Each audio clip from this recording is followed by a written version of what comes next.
AI கண்டென்ட்டை எப்படி நம்ம ஹியூமனைஸ் பண்ணலாங்கிற டெக்னிக்கை நான் இப்போ உங்களுக்கு சொல்லித்தரேன்.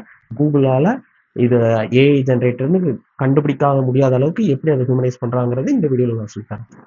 ஃபர்ஸ்ட் சேட் ஜிபிடியோ இல்லை எந்த ஏஐ டூல்லையோ நீங்கள் வந்து ஒரு ப்ராம்ப்ட் கொடுப்பீங்களா, அந்த ப்ராம்ப்ட் எப்பவுமே சிம்பிளாக give me a blog content அப்படின்னு சொல்லிட்டு உங்கள் டாப்பிக்கை மட்டும் சொல்லாதீங்க.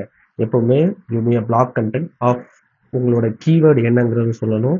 அதுக்கப்புறம் கேடி, அதாவது கீவேர்ட் டென்சிட்டி, அந்த கீவேர்ட் டென்சிட்டி எவ்வளோ அந்த இதில் இருக்கணுங்கிறது சொல்லணும். மேக்ஸிமம் 1200 வேர்ட்ஸ்க்கு மேலே பிளாக் பண்ணாதீங்க. அதுதான் கேட்சியாக இருக்கும். 1200 வேர்ட்ஸ்க்குள்ளே தான். கீவேர்ட் டென்சிட்டி எப்பவுமே 0.9 1க்குள்ளேயே வச்சுக்கோங்க. அதுக்கு மேல் பண்ணீங்கன்னா கீவேர்ட் ரொம்ப உட்காந்து ஸ்டஃப் பண்ண மாதிரி இருக்கும். அதுக்கப்புறம் ப்ராம்ப்ட்ல EE80 கைட்லைன்ஸை ஃபாலோ பண்ண சொல்லுங்க. கண்டென்ட்ஸ் மஸ்ட் பி யூனிக்காக இருக்கணும் அப்படிங்கிற மாதிரியும் சொல்லுங்க. இந்த மாதிரி நிறைய ஸ்பெசிஃபிக்காக சொல்ல தான் கண்டென்ட் வந்து ஹியூமனைஸாக கிடைக்கும். நீங்கள் என்னதான் இவ்வளோ ப்ராம்ப்ட் போட்டு நீங்கள் இது பண்ணாலும் அந்த கண்டென்ட் வந்து மேக்ஸிமம் ஏஐ ஜென்ரேட்டர் தான் வரும். இதை வந்து டிடெக்ட் பண்ணுறதுக்கு நமக்கு ஒரு சில டூல்ஸ் இருக்குது.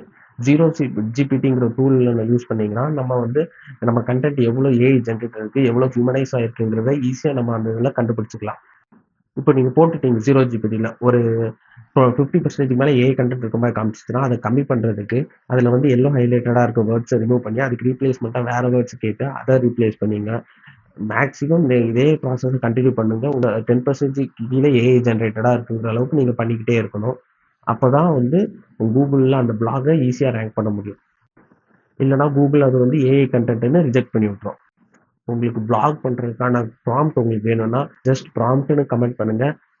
அந்த ப்ராம்ப்டை நான் உங்களுக்கு கொடுக்குறேன்.